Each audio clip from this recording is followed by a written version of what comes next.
Hello दोस्तों, कैसे हैं आप सभी का हमारे चैनल में बहुत बहुत स्वागत है। तो आज मैं आपको भगवत गीता जी का 6वां अध्याय सुना रही हूँ, तो ध्यान से सुनिए। 6वां अध्याय प्रारंभ। इसके उपरांत श्री कृष्ण महाराज बोले, हे अर्जुन, जो पुरुष कर्म के फल को न चाहता हुआ करने योग्य कर्म करता है वह सन्यासी और योगी है, और केवल अग्नि को त्यागने वाला सन्यासी योगी नहीं है, तथा केवल क्रियाओं को त्यागने वाला भी सन्यासी योगी नहीं है। इसलिए हे अर्जुन, जिसको सन्यास ऐसा कहते हैं उसी को तू योग जान, क्योंकि संकल्पों को न त्यागने वाला कोई भी पुरुष योगी नहीं होता। समत्व बुद्धि रूप योग में आरूढ़ होने की इच्छा वाले मननशील पुरुष के लिए योग की प्राप्ति में निष्काम भाव से कर्म करना ही हेतु कहा है, और योगारूढ़ हो जाने पर उस योगारूढ़ पुरुष के लिए सर्व संकल्पों का अभाव ही कल्याण में हेतु कहा है। जिस काल में न तो इंद्रियों के भोगों में आसक्त होता है तथा न कर्मों में ही आसक्त होता है, उस काल में सर्व संकल्पों का त्यागी पुरुष योगारूढ़ कहा जाता है। यह योगारूढ़ता कल्याण में हेतु कही है। इसलिए मनुष्य को चाहिए कि अपने द्वारा अपना संसार समुद्र से उद्धार करे और अपने आत्मा को अधोगति में न पहुँचावे, क्योंकि यह जीवात्मा आप ही तो अपना मित्र है और आप ही अपना शत्रु है, अर्थात और कोई दूसरा शत्रु या मित्र नहीं है। उस जीवात्मा का तो वह आप ही मित्र है कि जिस जीवात्मा द्वारा मन और इंद्रियों सहित शरीर जीता हुआ है, और जिसके द्वारा मन और इंद्रियों सहित शरीर नहीं जीता गया है, उसका वह आप ही शत्रु के सदृश शत्रुता में बरतता है। हे अर्जुन, सर्दी गर्मी और सुख दुखादिकों में तथा मान और अपमान में जिसके अंतकरण की वृत्तियाँ अच्छी प्रकार शांत है, अर्थात विकार रहित है, ऐसे स्वाधीन आत्मा वाले पुरुष के ज्ञान में सच्चिदानंद घन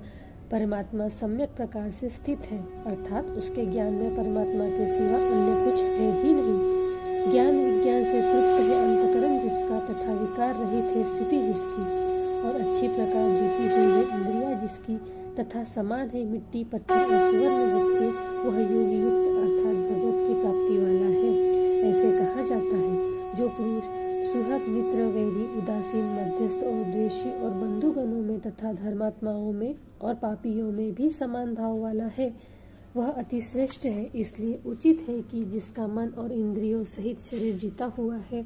ऐसा वासना रहित और संग्रह रहित योगी अकेला ही एकांत स्थान में स्थित हुआ निरंतर आत्मा को परमेश्वर के ध्यान में लगावे। शुद्ध भूमि में कुशा मृगशाला और वस्त्र है, उपरोपरि जिसके ऐसे अपने आसन को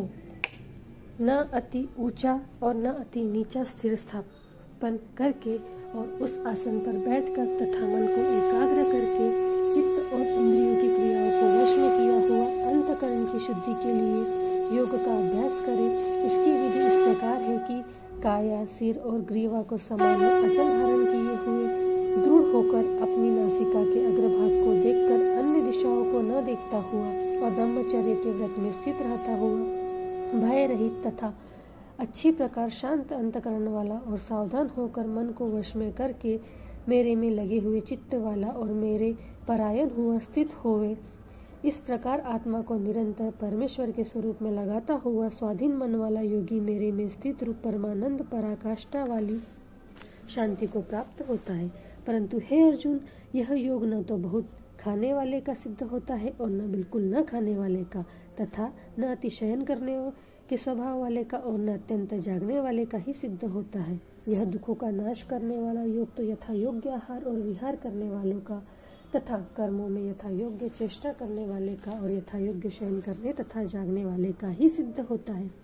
इस प्रकार योग के अभ्यास से अत्यंत वश में किया हुआ चित्त जिस काल में परमात्मा में ही भली प्रकार स्थित हो जाता है, उस काल में संपूर्ण कामनाओं से स्पृहा रहित हुआ पुरुष योग युक्त ऐसा कहा जाता है।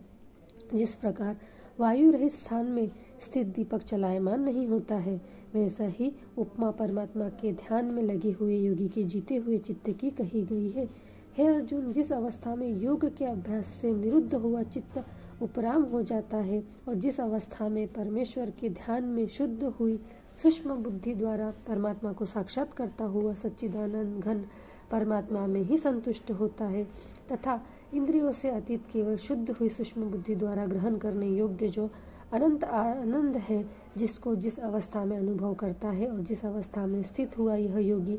भगवत स्वरूप से नहीं चलायमान होता है और परमेश्वर की प्राप्ति रूप जिस लाभ को प्राप्त होकर उससे अधिक दूसरा कुछ भी लाभ नहीं मानता है और भगवत प्राप्ति रूप जिस अवस्था में स्थित हुआ योगी बड़े भारी दुख से भी चलायमान नहीं होता है। जो दुख रूप संसार के संयोग से रहित है तथा जिसका नाम योग है उसको जानना चाहिए। वह योग न उकताए हुए चित्त से अर्थात तत्पर हुए चित्त से निश्चय पूर्वक करना कर्तव्य है। इसलिए मनुष्य को चाहिए कि संकल्प से उत्पन्न होने वाली संपूर्ण कामनाओं को निशेषता से अर्थात वासना और आसक्ति सहित त्याग कर और मन के द्वारा इंद्रियों के समुदाय को सब ओर से ही अच्छी प्रकार वश में करके क्रम क्रम से अभ्यास करता हुआ उपरामता को प्राप्त होवे तथा धैर्य युक्त बुद्धि द्वारा मन को परमात्मा में स्थित करके परमात्मा के सिवा कुछ भी चिंतन न करे। परंतु जिसका मन वश में नहीं हुआ हो उसको चाहिए कि वह स्थिर न रहने वाला और चंचल मन जिस कारण से सांसारिक पदार्थों में विचरता है उससे रोक कर बारंबार परमात्मा में निरोध करे। क्योंकि जिसका मन अच्छी प्रकार शांत है और जो पाप से रहित है और जिसका रजोगुण शांत हो गया है ऐसे ही सच्चिदानंद घन ब्रह्म के साथ एक ही भाव हुए योगी को अति उत्तम आनंद प्राप्त होता है। वह पाप रहित योगी इस प्रकार निरंतर आत्मा को आत्मा में लगाता हुआ सुखपूर्वक पर ब्रह्म परमात्मा की प्राप्ति रूप अनंत आनंद को अनुभव करता है। हे अर्जुन, सर्वव्यापी अनंत चेतन में एक ही भाव से स्थित रूप योग से युक्त हुई आत्मा वाला तथा सब में संभाव से देखने वाले योगी आत्मा को संपूर्ण भूतों में बर्फ में जल के सदृश व्यापक देखता है और संपूर्ण भूतों को आत्मा में देखता है। अर्थात जैसे स्वप्न में जगा हुआ पुरुष स्वप्न के संसार को अपने अंतर्गत संकल्प के आधार देखता है, वैसे ही वह पुरुष संपूर्ण भूतों को अपने सर्वव्यापी अनंत चेतन आत्मा के अंतर्गत संकल्प के आधार देखता है। जो पुरुष संपूर्ण भूतों में सबके आत्मा रूप मुझ वासुदेव को ही व्यापक देखता है और संपूर्ण भूतों को मुझ वासुदेव के अंतर्गत देखता है, उसके लिए मैं अदृश्य नहीं होता हूँ और वह मेरे लिए अदृश्य नहीं होता है, क्योंकि वह मेरे में एक ही भाव से स्थित है। इस प्रकार जो पुरुष एक ही भाव में स्थित हुआ संपूर्ण भूतों में आत्म रूप से स्थित मुझ सच्चिदानंद घन वासुदेव को भजता है, वह योगी सब प्रकार से बरतता हुआ भी मेरे को ही बरतता है, क्योंकि उसके अनुभव में मेरे सिवा अन्य कुछ है ही नहीं। हे अर्जुन, जो योगी अपने सदृशता से संपूर्ण भूतों में सम देखता है और सुख अथवा दुख को भी सब में सम देखता है, वह योगी परम श्रेष्ठ माना गया है। इस प्रकार भगवान के वाक्यों को सुनकर अर्जुन बोले, हे मधुसूदन, जो यह ध्यान योग आपने समत्व भाव से कहा है उसकी मैं मन के चंचल होने से बहुत काल तक ठहरने वाली स्थिति को नहीं देखता हूँ, क्योंकि हे कृष्ण, यह मन बड़ा चंचल और प्रमथन स्वभाव वाला है तथा बड़ा दृढ़ और बलवान है, इसलिए इसका वश में करना मैं वायु की भांति अति दुष्कर मानता हूँ। इस प्रकार अर्जुन के पूछने पर श्री कृष्ण भगवान बोले, हे महाभाव, निसंदेह मन चंचल और कठिनता से वश में होने वाला है, परंतु हे कुंती पुत्र अर्जुन, अभ्यास अर्थात स्थिति के लिए बारंबार यत्न करने से और वैराग्य से वश में होता है, इसीलिए इसको अवश्य वश में करना चाहिए। क्योंकि मन को वश में न करने वाला पुरुष द्वारा योग दुष्प्राप्य है, अर्थात प्राप्त होना कठिन है, और स्वाधीन मन वाले प्रयत्नशील पुरुष द्वारा साधन करने से प्राप्त होना सहज है।